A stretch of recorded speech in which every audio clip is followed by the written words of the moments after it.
Hello, America. Welcome to the Junto Podcast, where we promote the practical applications of critical thinking and bold creativity. I'm your host, Edgar Mills. Thank you for joining us.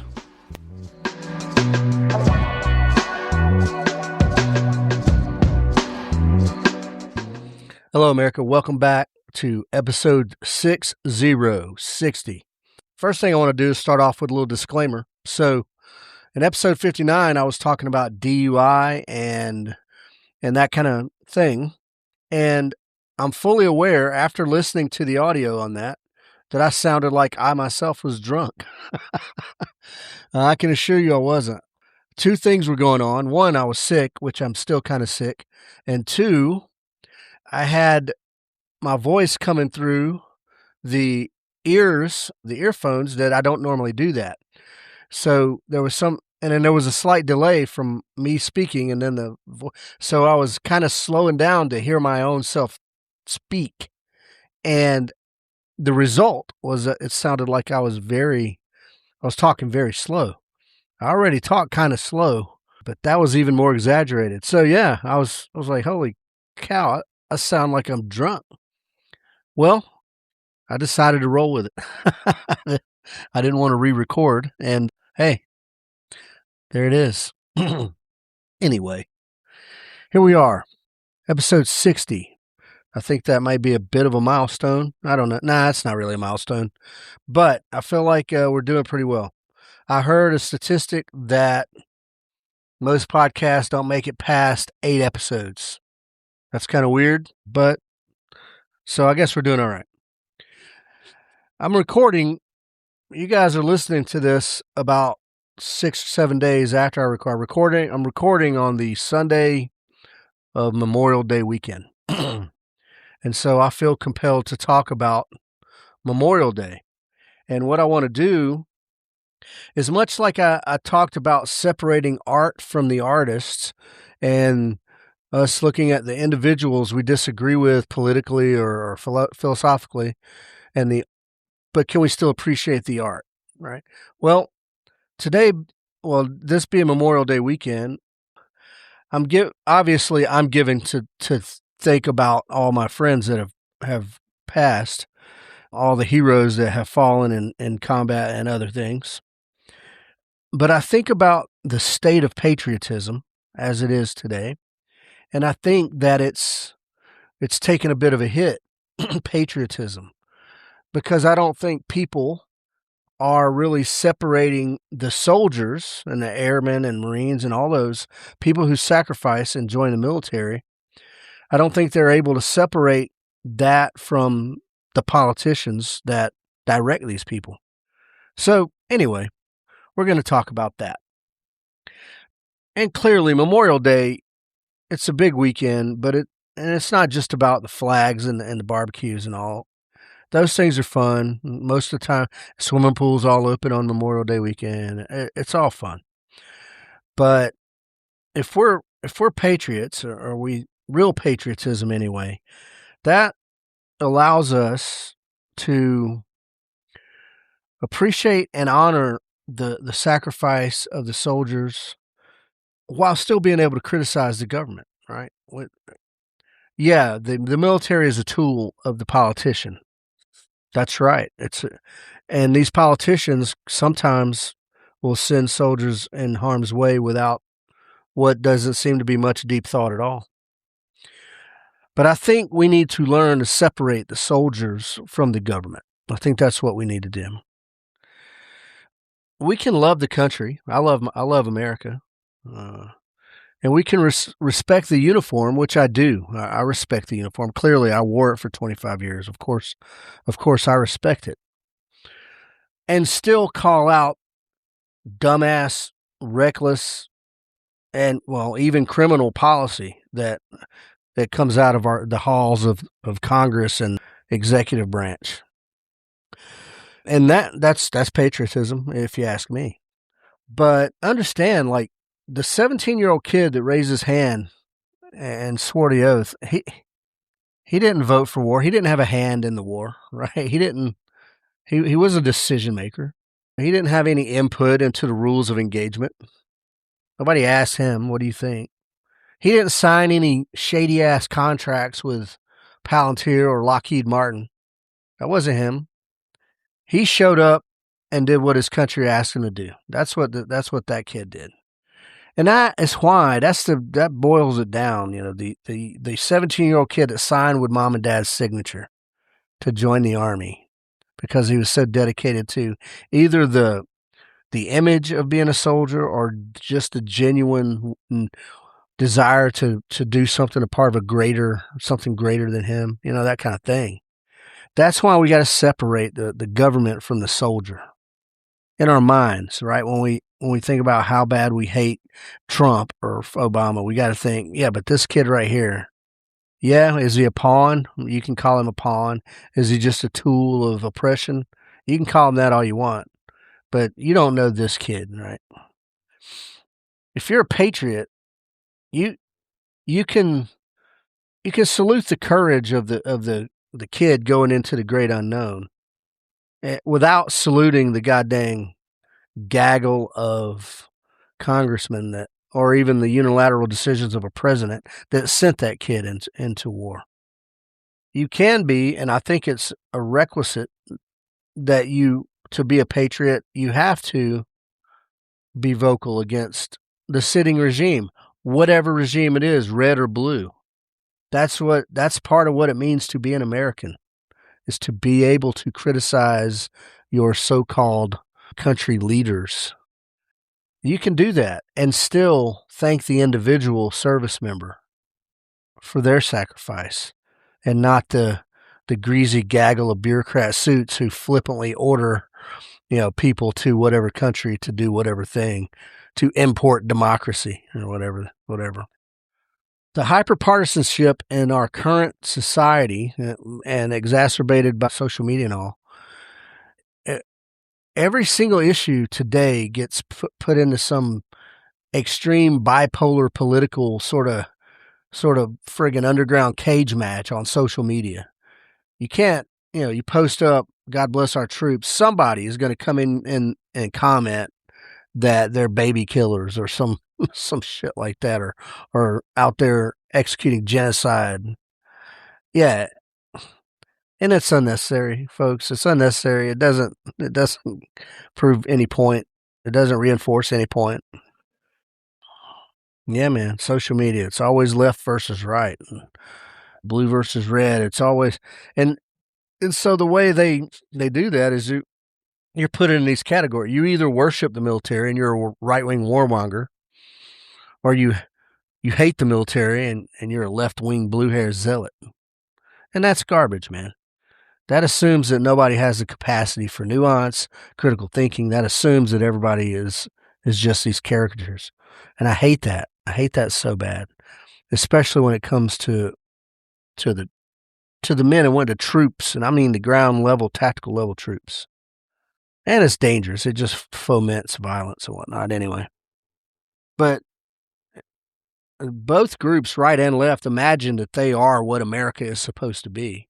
So any disagreement, what would be normally seen as nuance and just a reasonable disagreement, they turn that into some kind of treasonous act and treason to be punished by death. You know, and it overshadows honest and legitimate concerns or disagreement. And like I said, it incites violence in some cases. We've seen over the past, it has. All this red versus blue stuff. And it stops us from having like very rational grown-up conversations about when force is justified and when it isn't when it comes to going to war or doing a military action. Now, social media didn't create the division, folks. It just pours gas on it. It just pours just gallons of gasoline onto an issue and then hands everybody a box of matches.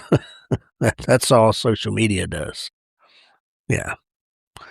But look, Americans, we're better than that. Just because there's a vocal minority, that doesn't mean anything. We're better than that as Americans, and I know we are. We just need to start acting like it. or vocalizing it. Excuse me. Now look, there's been a whole bunch of questionable wars. There's been a whole bunch of questionable wars and a whole bunch of questionable military actions. Sorry. Trying to get a little bit of video of this stuff too. History gives us plenty of examples of the questionable wars and the flawed decision making when in retrospect, right? We get sold a bill of goods based on sort of shaky intelligence, wars that get dragged on for unknown reasons with no clear objectives, and things that have nothing to do with actually defending our own borders. So obviously, what's the big one? Well, I don't want to say for my generation, but in 1964 in Vietnam, the Gulf of Tonkin incident, well, it got exaggerated purposely in order to launch us full scale into the Vietnam War. And Americans died in a war that we ultimately lost. If you're looking at it in terms of win or lose, I mean, we did not win the Vietnam War. And that's not to take away from any of the great human beings that participated. And I will direct you guys, everybody listening to this, there's a MacV-SOG podcast out there. It might be called the SOGcast, but there's still some old boys who were part of SOG doing just absolutely bizarre things, heroic things. And the stories are just unreal, man. So that created a generation of heroes for sure, even though the war was largely looked at unfavorable. And yeah, the communists won. Iraq in 2003, we were told without question, without doubt, there were weapons of mass destruction ready to rain down death upon the world. Some people say there weren't any. Now, I disagree with that. I happen to disagree with that. I think the numbers may have been exaggerated. I think the information was exaggerated in order to get us into the war with Iraq. But yeah, I don't think there were no weapons of mass destruction. Whatever. And Americans died chasing a threat that was not as advertised. Then, of course, there was Afghanistan in 2001. That war dragged on for 20 years. I was a part of that. Yeah. I went to Afghanistan on multiple rotations. And what started out as noble intentions, and I think a just mission, it morphed into nation building pretty quick. Nation building, by the way, that would never and could never stick. It can't. It won't stick. The Afghans don't want American democracy. No, they don't want American democracy. And I think we were just regenerating bad guys at some point. And these weren't, yes, these were policy failures, but they weren't just, that's not all this was. This wasn't just abstract policy failure. Americans died in Afghanistan in the pursuit of what? Allegedly strategic goals that, well, in my experience, they kind of changed every 6 months. I'm not excited about that. Am I anti-American for calling that out? I don't think so. Do I appreciate all my brothers and sisters that fought in that war? I do. The sacrifice, leaving your, how many birthdays and Christmases and et cetera, that you missed in order to do that. So let's think about, I mean, I want you to try to put a face to some of these, right? Like, never mind the orders and the big strategic failures. Those political games, yeah, the soldiers and airmen and Marines and everybody, they're pawns for sure. I mean, that's just it. But imagine this fresh-faced 19-year-old kid from Ohio who got pumped up by his recruiter. He believed in America. He believed in his country. Maybe even had a blind belief that the politicians were honorable. And then, one day he steps onto a helicopter that gets shot down by RPG. Lives lost. Or a 21-year-old Marine from East LA, maybe a first generation American citizen who, in a gunfight, ran toward the gunfight in the open in order to drag his homie to cover. In the back of his mind, suspecting that he's only there for political theater, and he gets smoked trying to save his homie. Or maybe another soldier who, a lot of you may not know this, but there's a significant number of Native Americans in the military. There is a strong tradition of Native American service in the military. So maybe a young Native American's in, as a family tradition, a warrior tradition, and he gets killed by IED, after, let's say 2012 or whatever. Most Americans already tuned out, stopped watching. Nobody cared about it anymore. It's just a political, hot potato. None of these young people that I just described were warmongers or profiteers. They were young American men and women who stood up when the rest just, kept clicking on their the manufactured outrage, you know what I mean? I don't think it's patriotic putting young Americans through a meat grinder. That's not what I'm saying, but there is a nobility in serving your country to a degree, especially something as thankless. Now, I say thankless. A lot of people will thank you for your service, but while you're in the military, your leadership is thankless. They don't care. You're a number to most of them. Now, again, look, that's a blanket statement. There's a lot of quality leaders. There's also a lot of shitty leaders. It's a thankless job. And how I know the leadership don't care as much as they should, because when they have you standing around and waiting for no apparent reason, oh, you just don't understand the reason. Bullshit. Learn how to manage time better. Get your people where they need to be when they need to be there, not 2 hours prior, just to give you a comfort zone. All right, I almost got off on a tangent. All right. And look, the military doesn't breed some like separate warrior class to that were born and bred to be shipped off to be gladiators in war. They weren't born in isolation and then trained in a like a closed compound until they reached the age of 18, and then they kill a wolf by hand and then boom, go off to the military. That's not it. And I'm talking about from conventional Army private, Air Force private, Navy private, whatever, all the way up to the coolest of cool special operations ninja. It's a cross section of all of us, of America.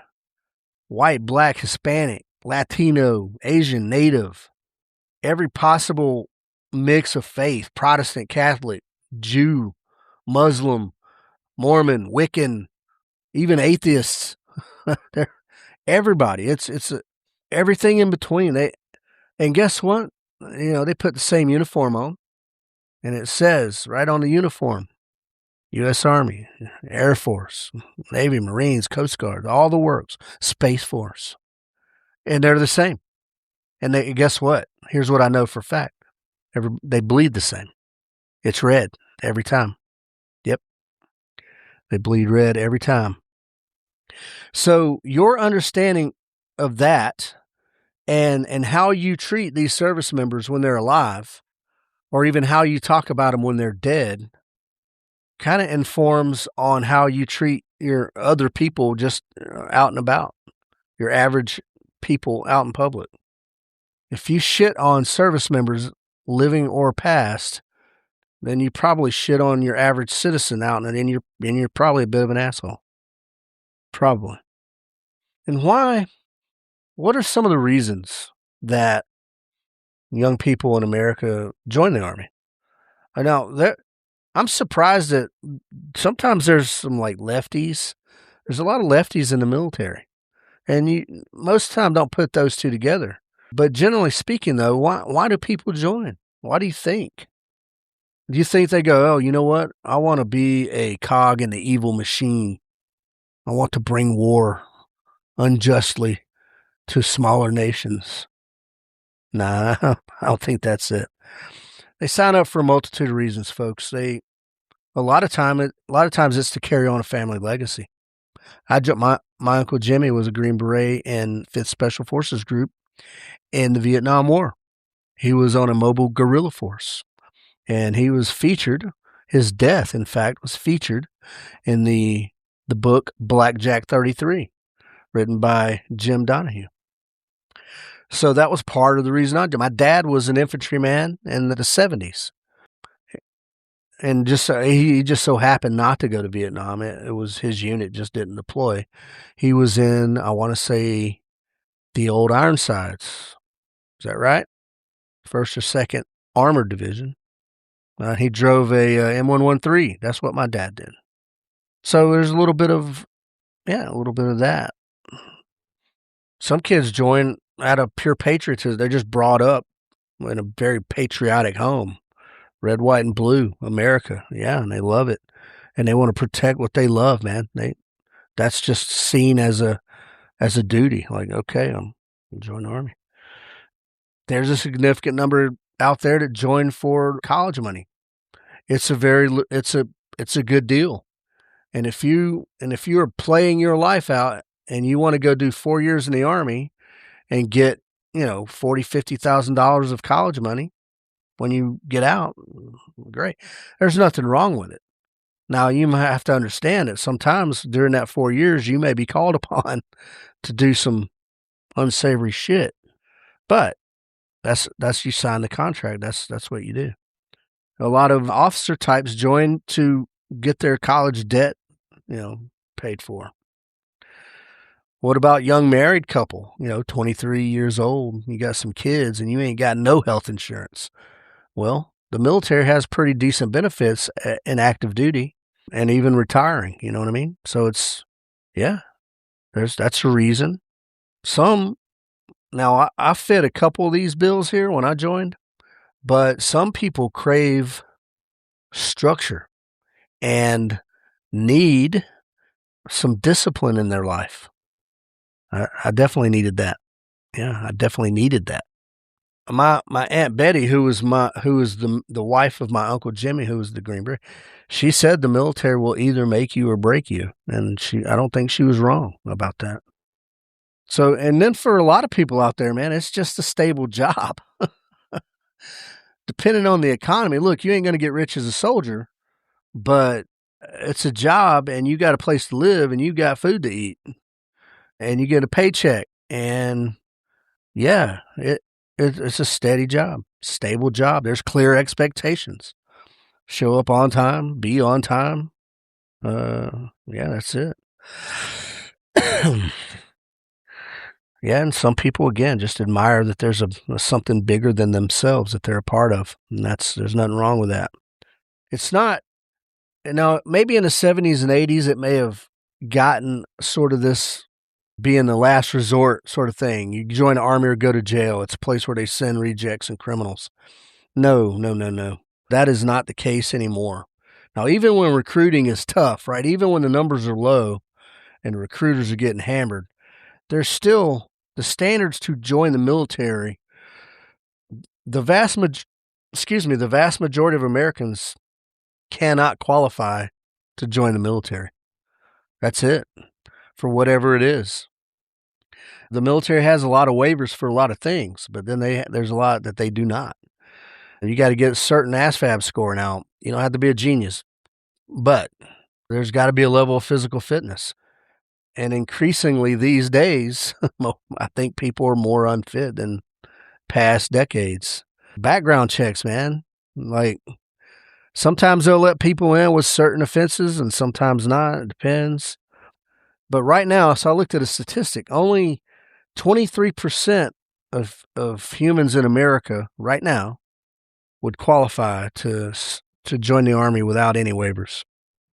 Yeah, that's pretty low. Yeah. And what are some of the factors? Well, here's the number one cited factor: obesity. And they wrote this in a very diplomatic way. Educational deficits. What does that mean? Yeah. Well, there's kids graduating high school who can't read here in Georgia, at least. So you can see where that educational deficit might be. And then criminal records and drug abuse records. Yep. Think on that stuff for a minute. 23% of Americans right now would qualify to join the military. Everybody's worried about draft because of Iran and all that shit. 23% of Americans qualify. So what are they going to do with the rest? What are they going to do with the other 77%? Make them laundry specialists or something? You only need so many laundry specialists. All right. So make every attempt. This is my plea to you a little bit. Make every attempt to not to project your political hatred onto the soldier, onto the American soldier, especially the dead American soldiers. If you love Trump or hate Trump, or you loved Obama or hate Obama, don't project your hatred onto an 18-year-old kid who just shipped out to basic training, or even onto an old salty old retired master sergeant. Don't harbor ill will for the soldier, sailor, airman, marine, coastie, or even your space farce guardian. That's a thing now. Guardians, there are. Hey, good on them. They might be fighting war on Mars one day. Don't project your vitriol onto them because you despise the administration, whatever the administration is. None of these people started any war. None of these people said, yeah, I think we should go do horrific war crimes in some nation undeclared. You know what I mean? They did what they thought was right. They answered to the call that so many others could not or would not. They answered the call that so many others could not or would not. So in the course of our history and in the course of the wars that we fought, 1.3 million Americans have given the last full measure of devotion. 1.3 million Americans have died during our various wars. They didn't die for politics. That wasn't the last thing like, oh, I hope Obama is proud. No. They didn't die for some think tank fucking national defense strategy policy paper. But it's as true now as it ever has been. And I know it sounds cliche, but they die for the person next to them on the left and right. That's a fact. Because never mind strategy at friggin' cosmic levels, never mind operational level, tactical level, ground level, in the moment, the thing that matters is that you can help your homie and your homie can help you not die. And that's a powerful thing, by the way.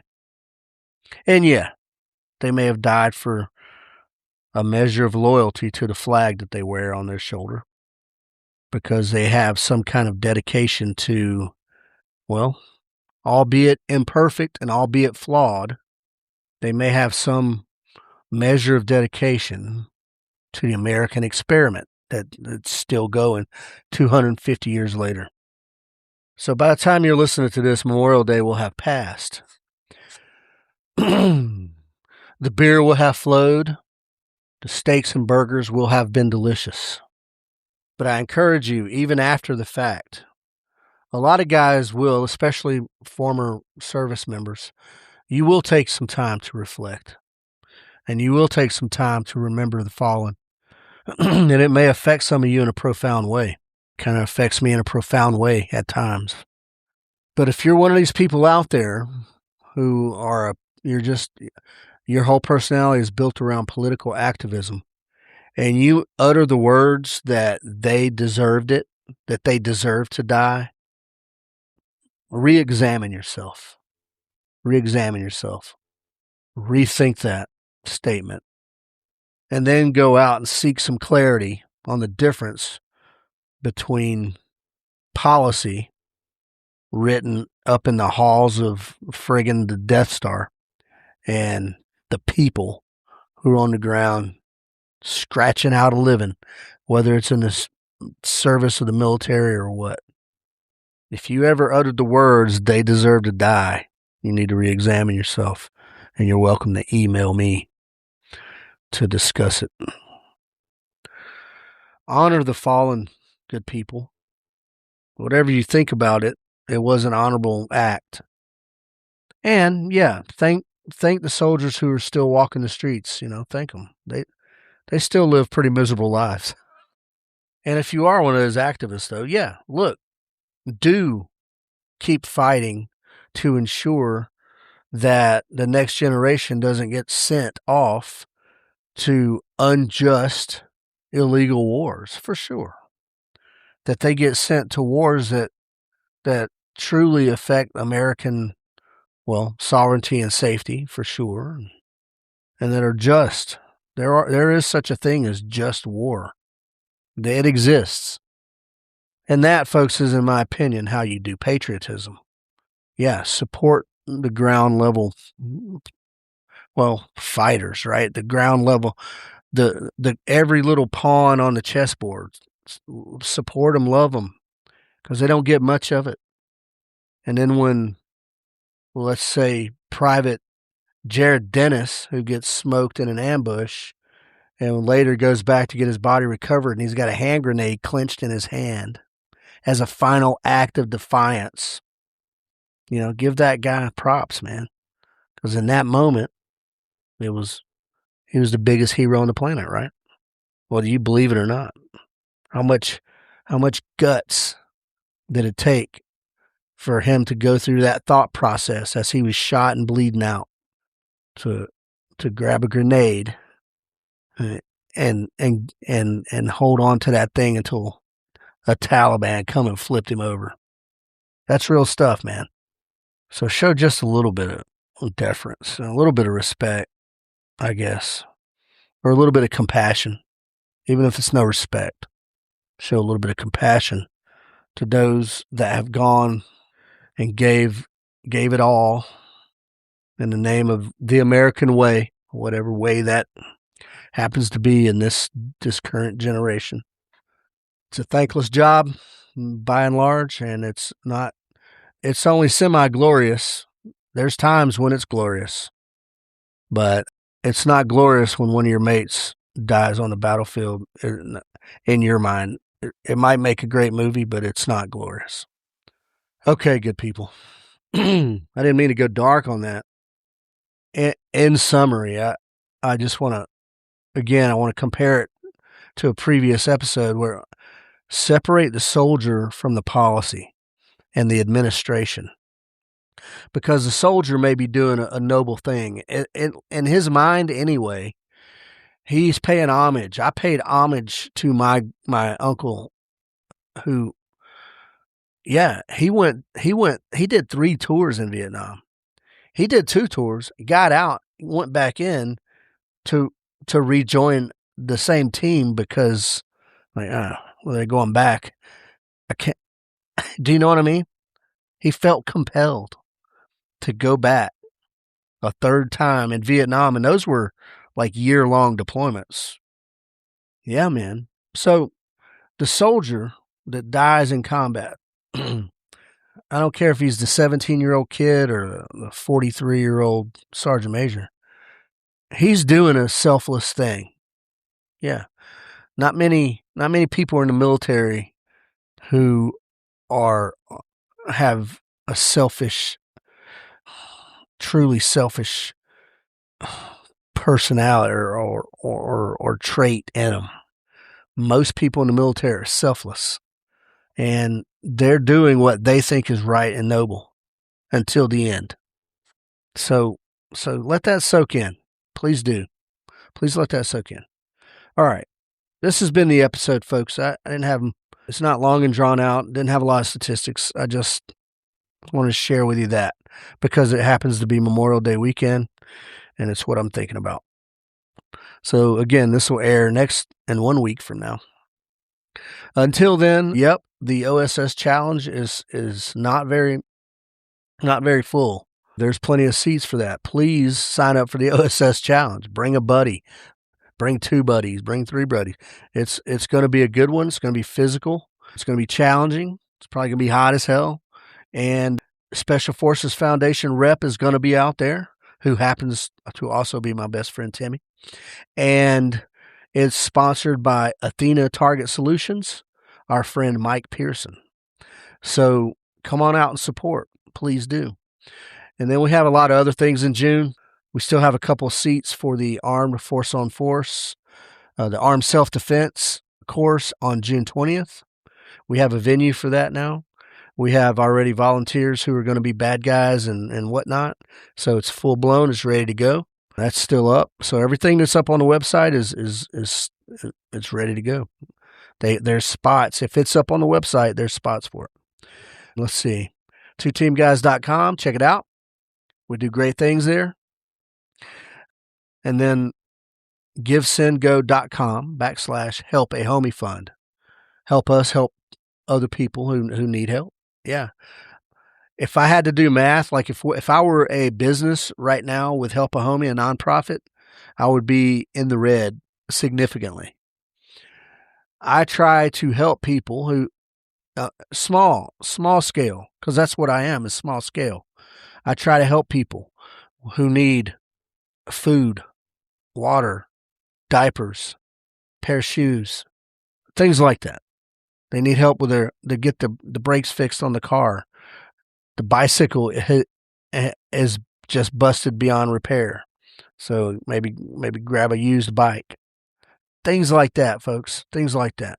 So I think it's a good thing. I do. And I hope to grow that into a proper nonprofit, a bigger organization, to where we possibly have, where we can start sort of storing material to be able to go out and give out on a regular basis, as opposed to me driving down the road and, hey, bro, do you need some food? So anyway, help out with that. Please do. givesendgo.com/help a homie fund. Again, I think you'll be blessed if you do that. It's not forced charity, right? All things voluntary. That's the way I look at it. All things voluntary.